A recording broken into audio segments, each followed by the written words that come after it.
So we're going to call our first speaker. Our first speaker is Umangi Singh, and the title of her speech is, What is Your Name? What is your name? Umangi Singh. Please help me welcome her to the stage.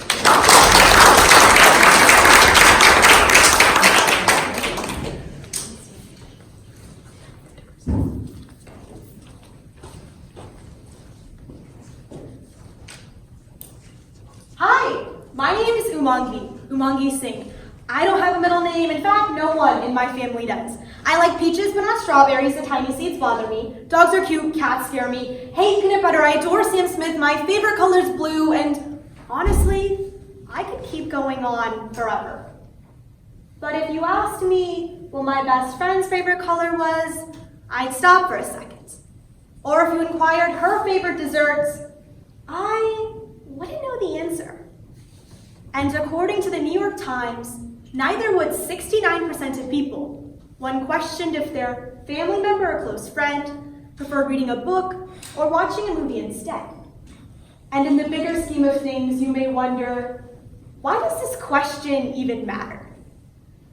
But if we can't tell whether they prefer a book or a movie, how will we know when they're hurting? When they don't feel strong or confident enough, but when they feel sad? The answer is, we wouldn't know. In a society where we choose to text instead of call, send out well messages instead of showing up with love, my concern is, how do we take away this distant culture and bring us back to not being strangers? We live in a world where we don't know who lives next door, where our youngest generations are becoming cold. So how do we look at this issue? Let's take a look at how distant my life has become. I wake up in the morning and hurry to make it to school. I grab a granola bar and speed walk the 2 minutes to my bus stop. On my way there, the only activity I notice are aloof cars on their commute to work. Now, whatever you may call it, this suburban rush hour tends to die out soon. When I get back home, anywhere between 4 to 6 p.m., my family and I are all busy. There's phone calls that need to be made, appointments that need to be taken, and work that needs to get done. It's like we're living in our own bubbles. And it's not just me or my family. It's the hundreds of thousands of teenagers all across this country. We've turned into robots, following a pattern every single day. Beep, beep, beep. And that's the problem. We aren't meant to be robots. We're human for a reason. As we ease into the 21st century, Guardian News states that social media helped bridge the gap with those whom we didn't get to see anymore. However, that's not the only thing it did. It put us into a virtual world where we were free to create our own virtual reality, to hide behind the barriers of our imagination. And if online we looked happy, no one would dare ask us the 3 words we needed to hear the most. Are you okay? I have this really good friend. Let's call her Sam. Sam and I knew each other because she always lived a few houses down. But she was a year younger than me, so we didn't go to school together until I was in the 7th grade and she was in the 6th grade.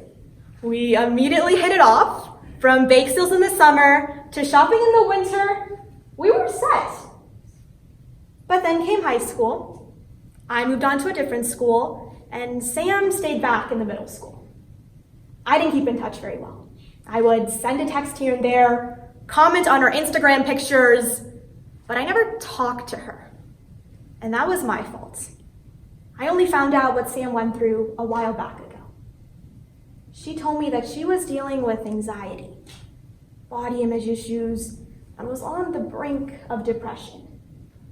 She said she felt so alone that she didn't have anyone she could talk to. I realized that I could have been there for her.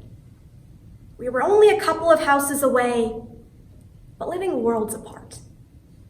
The life she portrayed on social media wasn't how she felt at all.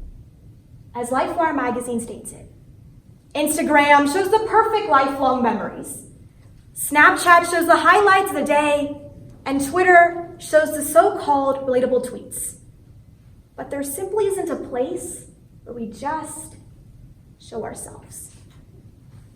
In his Business Insider article, Tom Landy states that it's easier to hide our personal feelings today than it ever was before. And that's true. Because if we're perceived to be doing well, then people don't bother to ask how we really are. So then how do we fix this issue? There's no one right answer. In fact, I found my solution by chance. In the beginning of the school year, I saw my friend walking her dog outside of my house. I decided to step out and see how she was doing. As we started to stroll around, I chose to stop by Sam's house. When we knocked on her door and Sam opened, she looked genuinely touched. She said that had been a while before anyone had even bothered to check up on her. It allowed us to reconnect, chit-chat, and catch up on the latest gossip. So we made it a routine.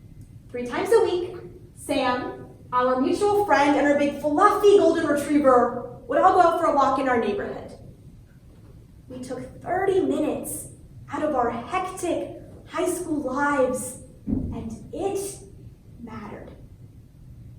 As the quote goes, while it may seem small, the ripple effect of small things are truly extraordinary.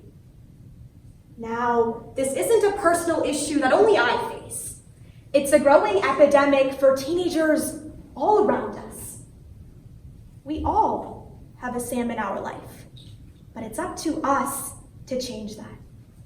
I found my company by stepping outside and onto the streets with my friends.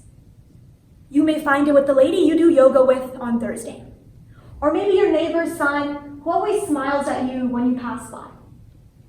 But I promise that you will find it by breaking the barriers of distance and making time for the real, raw moments. So I may have never seen or met any of you in this room before, but it doesn't hurt to try. Hi, my name's Umangi Singh. What's yours?